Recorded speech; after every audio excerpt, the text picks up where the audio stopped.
Hey guys, we're back again with another video, and in this video we're going to review this, which is the SMSL A2 amplifier. So some of you guys might be wondering why I didn't do an unboxing of this. I usually unbox in all my videos.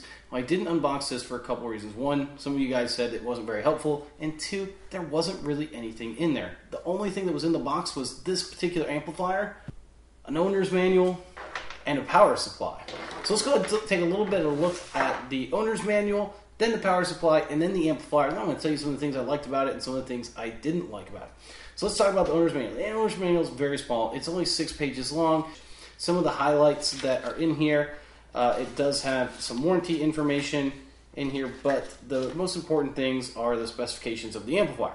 If you take a look at the specifications, it does say it does 40 watts by 2 at 4 ohm speakers, and that it does down to 0.05% THD. Unfortunately, it doesn't tell us at what wattage, so I'm going to assume that it's with the power brick that it's coming with and the way that it's come manufactured to you. And then, of course, it tells you a little bit more about the amplifier.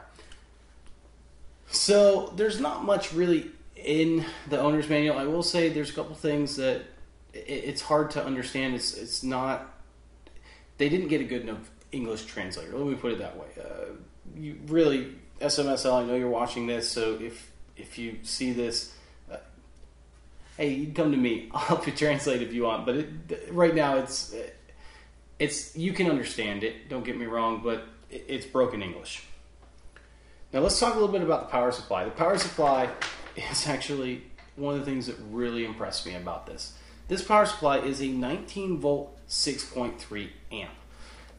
That is awesome. Now let me explain why that is awesome. So many of these amplifiers that we've gotten will claim a wattage of 300 watts or 200 watts or 100 watts, but they'll only give you a power supply that's only good for 50 or 100 or half of what they're actually stating.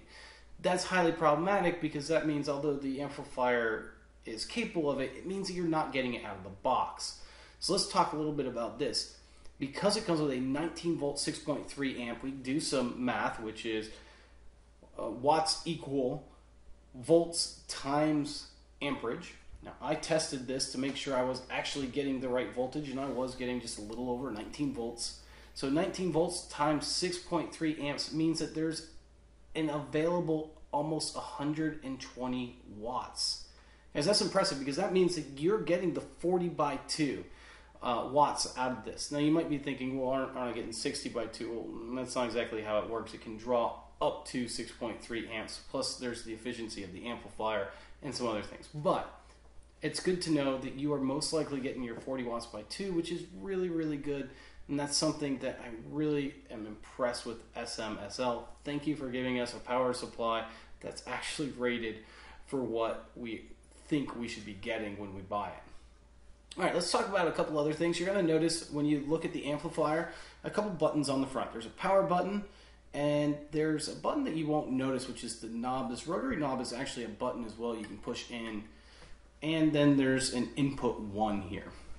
Now, the reason why this button pushes in is because you can actually adjust your tone. And what I mean by that is you can adjust your treble and bass independently of each other. It's great because it keeps this minimalistic design, and it allows you to very easily switch between the treble and bass and increase or decrease that for your particular speakers that you're using or for the song that you might be listening to. I like that because it doesn't clutter up the amplifier. Like the Lepi 2020, for example, is very cheap and it has the buttons on the front. I don't like that. Now, the way that you know if you're adjusting the bass or treble is there's LEDs on the front. If you notice, there are 3 LEDs. There's one by standby, one by the input, and one by the tone. And as you're adjusting those, you just press the button and you can adjust each one up and down, bass and treble. Now, if you want to reset that, you just hold the button in, and as you hold it in, it will reset those back to the standard value. On the back is where I think they've done a very good job of separating themselves from the competition. They do have the binding posts, which most of these amplifiers do offer. These are the really nice binding posts, and I like how far they sit in. It doesn't add a lot of space to the back. of the amplifier, which is nice. There's also another input here, which is a left and right input, and then you're going to notice there is a sub output on there, which is really amazing. Now the sub output is for an active subwoofer. That means that your subwoofer does have to be powered. It can't be just, this is not going to power your subwoofer in any way, shape, or form. However, that's really, really cool, and I wish a lot more amplifiers would do that because, let's be honest, it's not that hard to add, and it adds a lot of value. Now, it is as simple as adding an active subwoofer to any speakers you have to get a little bit more bass out of it. That is really, really cool. Another thing that I found interesting is when you adjust the bass, it does actually adjust that with the subwoofer as well. Now, just to clarify, that's not saying that it's just adjusting the subwoofer. It's not. It's adjusting all the bass frequencies, which include both the subwoofer out and the bookshelf speakers as well. So let's talk a little bit about some of the things that I really, really like about it and some of the things that honestly I think could be done a little bit better. First, what I really like about small compact form, I love the fact that all the buttons are here. I don't have to worry about any more buttons. And I've already kind of mentioned that. I like the fact that it comes with a big power supply, which we've mentioned. I just think that's just something that I wish more manufacturers would do. Let's talk about a couple of things I don't like about it. And some of this is just personal preference. It has nothing to do with the actual function of the amplifier.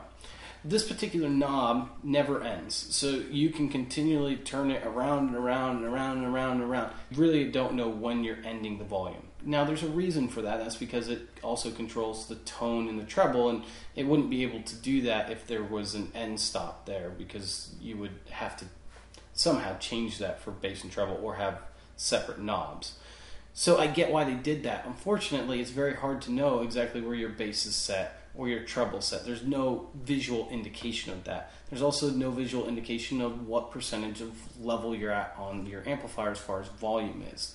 So, you know, if you don't like to play your amplifier past 75% volume, that's going to be pretty impossible to tell by looking at it. Another thing that I don't really care for is the subwoofer output is a 3.5 millimeter jack. Now, I don't mind it being a 3.5 millimeter jack. It's just the fact that most subwoofers are going to be accepting a mono RCA input, and it would have been nice to see them add a 3.5 millimeter jack to mono RCA. It wouldn't cost a lot of money. It would be nice to actually add that.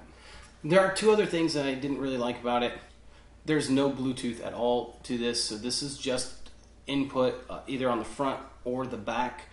That means that if you're going to be using this as like a 2-channel setup and you want to sometimes have Bluetooth from an external device, well, you're going to need some type of Bluetooth adapter that would plug into this. It just isn't going to have Bluetooth alone.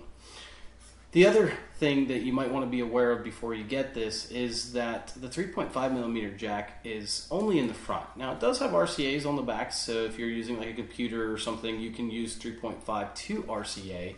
But a lot of people just use that 3.5 millimeter cable. And so you do have to plug it up in the front. I don't like it in the front. It's personal preference for me. I would much rather it be in the back. Personally, I would like both of these in the back. However, when you turn around, because I like the compact design, there's really nowhere to put it. So I understand why they put it where it is. So once again, that's really nitpicking, if anything else. So the two last questions are, where do I see this amp being used, and would I buy it? I think the places that I see this being used is a desktop amp, something for either a laptop or a desktop computer where you can set this here and you can have like a nice 2.1 setup. I see that being used all day long in this, and I think you'd be very happy with this setup. I also see it in like a gaming application, so like an arcade machine, or maybe like a small gaming where you're close enough to the TV where you can turn up the volume up and down, or hooking this up to a television that has variable audio out, where you can turn the volume up and down using your actual TV remote, where you don't have to get up and do this. All of those would be great places, because most of those you're not going to need Bluetooth any way, shape, or form. If you're connected to your computer, there's no reason to have Bluetooth, and same with a TV or a gaming system. So I think those are some places that I see this being an excellent choice. Would I buy it? Absolutely. I think at the price range that it's at, it's an amazing value. And the thing that really separates it from its competition more than anything else is that subwoofer output. It is also nice that they include the tone controls. There's a lot of amplifiers that don't include those. I usually don't even mess with the tone controls personally, but I know some people do.